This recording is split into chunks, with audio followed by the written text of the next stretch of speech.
Menulis karya ilmiah itu tidak sulit. Siapa bilang? Oke. Menulis karya ilmiah itu bisa challenging sebenarnya.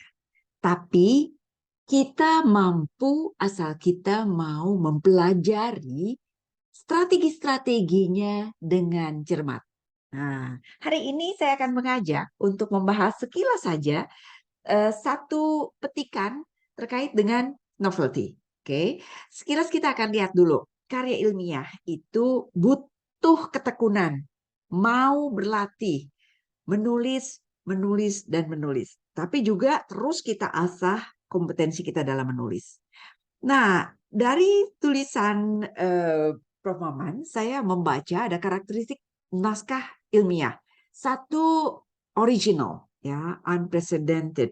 Belum pernah ada di dalam literatur internasional. Asli, genuine. Kemudian juga berpengaruh, influential, ya.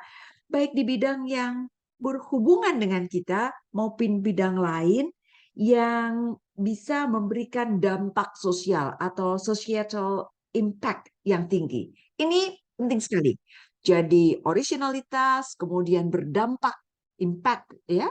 Kemudian memajukan pemahaman ilmiah secara substansial, kemudian penyajian datanya, sintesanya, konsep baru dan penting. Ini naskah ilmiah yang keren ini memiliki 4 karakteristik seperti ini. Nah, lalu kalau kita lihat dari isi naskah ilmiah, itu ada 2 yang penting banget. Baru, punya kebaruan, dan potensi dampak tinggi, high impact setelah dipublikasikan. 2 hal ini penting sekali. Nah, saat ini saya akan berfokus untuk membahas tentang novelty, mengandung kebaruan, novelty, ya. Baru itu artinya belum pernah ada. Nah, baru itu bisa dilihat dari metodenya. Bisa jadi melanjutkan dari metode yang ada atau penyempurnaan, begitu ya. Atau desain baru, atau ada pengobservasian yang baru gitu ya.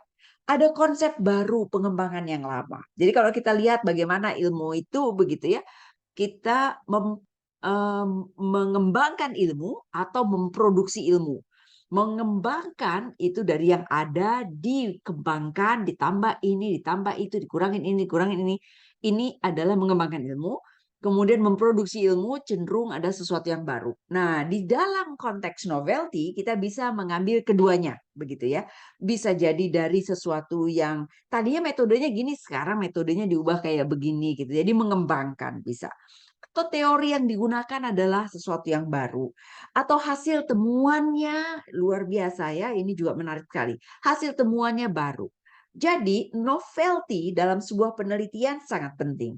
Novelty atau kebaruan berkontribusi pada pemahaman baru, pengetahuan baru di bidang studi kita.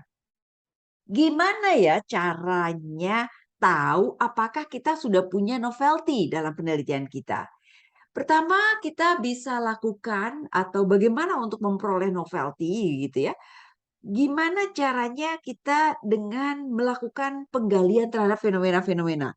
Di lingkungan kita nih ada sesuatu yang baru nih. Jadi kita gali dalam realitas yang terjadi dalam kehidupan kita, peka terhadap konteks yang menjadi perhatian kita gitu ya. Makin dilihat, oh kayaknya yang ini belum deh.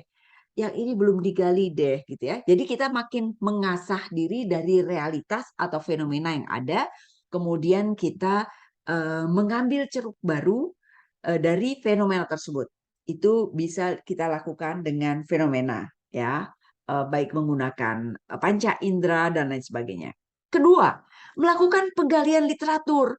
Oh, kita cari nih dari jurnal, dari penelitian-penelitian terdahulu secara banyak dan mendalam gitu ya.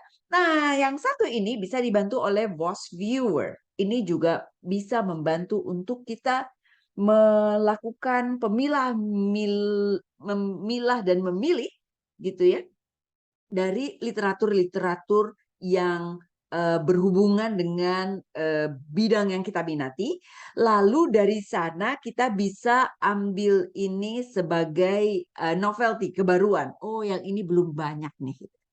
Atau kita juga bisa membandingkan temuan kita dengan literatur yang ada. Itu kita bisa temukan novelty-nya. Jadi, apakah temuan kita dapat disebut baru? Nah, jika itu iya gitu ya, itu akan lebih mudah untuk diterbitkan di jurnal internasional bereputasi karena menunjukkan adanya kebaruan. Nah, ini adalah sekilas tentang bagaimana WOS ya, viewer online, visualizing scientific landscape. Jadi dia akan memandu kita untuk melihat sudah banyak atau belum pembahasan terkait dengan sebuah isu. Oh, tentang COVID misalnya ya. Oh, COVID yang berhubungan dengan COVID aja udah banyak banget nih. Lalu COVID yang berhubungan dengan apa namanya, isu-isunya misalnya, research respiratory syndrome misalnya, itu juga sudah banyak dan lain sebagainya. Nanti kita akan cari-cari nih, yang mana ya yang masih belum banyak ya, yang masih belum banyak mendapat perhatian, kita cari. Yang kira-kira masih jauh gitu ya, itu memungkinkan untuk kita bisa lakukan penelitian. Jadi, WOS Viewer Online adalah untuk menganalisis data bibliometrik secara visual melalui mapping tools. Jadi sebuah alat pemetaan yang penting nih saat ini nih.